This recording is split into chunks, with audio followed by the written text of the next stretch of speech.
आज देश में जो विषय, यूं तो अगर राष्ट्रभक्ति की बात कहें तो सिर्फ एक विषय है और वह विषय है अन्नदाताओं पर हो रहे अत्याचार, अन्नदाताओं का चल रहा आंदोलन। अन्नदाता जो कभी यहाँ भगवान की तरह पूजे जाते थे तब, हाँ, लेकिन तब पूजे जाते थे जब भारत कृषि प्रधान देश होता था। जब से नरेंद्र मोदी आए तो कृषि प्रधान नहीं रह गया, भारत कुर्सी प्रधान देश हो गया, भारत दंगा प्रधान देश हो गया, भारत फिर से एक बार पूंजीवादियों का गुलाम हो गया।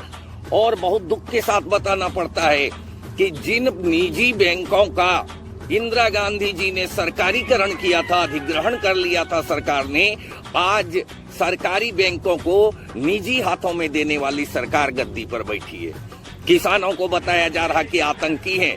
अगर किसान आंदोलन कर रहे तो खालिस्तानी हो गए, अगर मुसलमान आंदोलन कर रहे पाकिस्तानी हो गए, अगर हम लोग आंदोलन कर रहे तो सेक्युलर हो गए, अगर मजदूर आंदोलन करने सड़क पर उतरे तो उन्हें ऐसे, मतलब क्या है कि देश में किसी भी तरह का आंदोलन नहीं होना चाहिए क्योंकि कुछ मानसिक लोगों ने अपना बाप मान लिया है देश के प्रधानमंत्री को। और गोदी मीडिया के तो भड़वे दिन रात बैठे हुए हैं, बाप भजबाप कर रहे हैं, तलवे चाट रहे हैं।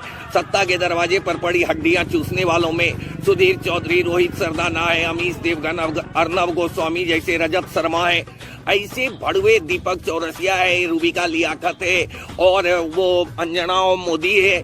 तो ऐसे भड़वे और दल्लियों के लिए ही वो तारीफ कर रहे हैं। और हद की बात है कि एक semi porn star Kangana Ranaut तक किसान को आतंकी कहने की जरूरत कर देती है, अब भी वो बाहर है। क्यों? क्योंकि उसके बाप का राज है। इसलिए मेरा मानना है कि जितना भी हराम की खा रहा वही मोदी के गुण गा रहा। सोना उगाते हैं, बंजर पड़ी जमीन के सीने को फोड़ सोना उगाते हैं, पर हक के लिए कभी आवाज नहीं उठा पाते हैं।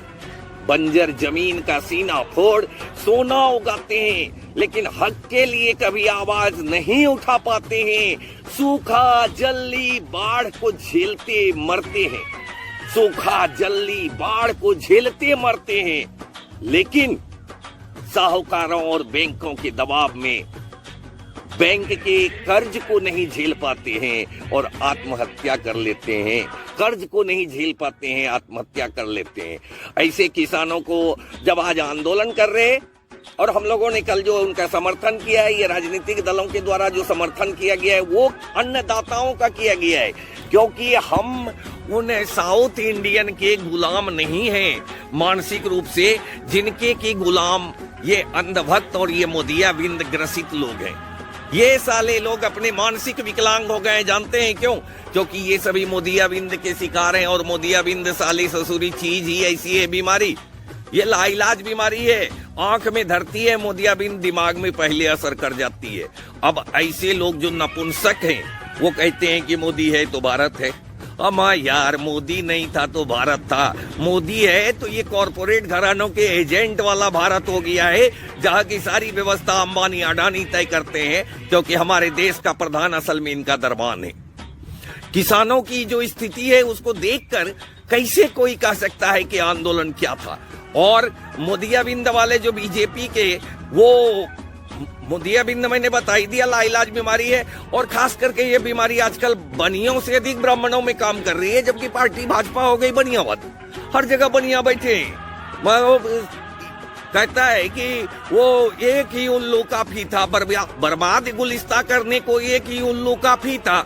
यहाँ तो 2 उल्लू बाहर से आए और 10 उल्लू हमारे हैं। 2 उल्लू, एक हुआ अमित शाह, दूसरा हो गया नरेंद्र मोदी आए, और बाकी के उल्लू हमारे यहाँ पे हैं उनकी चमचाई करने वाले। भज मोदी भज मोदी भज मोदी, मोदी ना हुआ उनके पिताजी हो गए।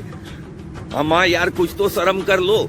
अन्नदाता कहते थे उसको और तुम उसको आतंकी बता रहे हो सालो। इतिहास तुम्हें कभी माफ नहीं करेगा, और उन्हें भी जो चुपचाप देख रहे हैं। समर शेष है नहीं पाप का, भागी केवल व्याघ्र। समर शेष है नहीं पाप का, भागी केवल व्याघ्र।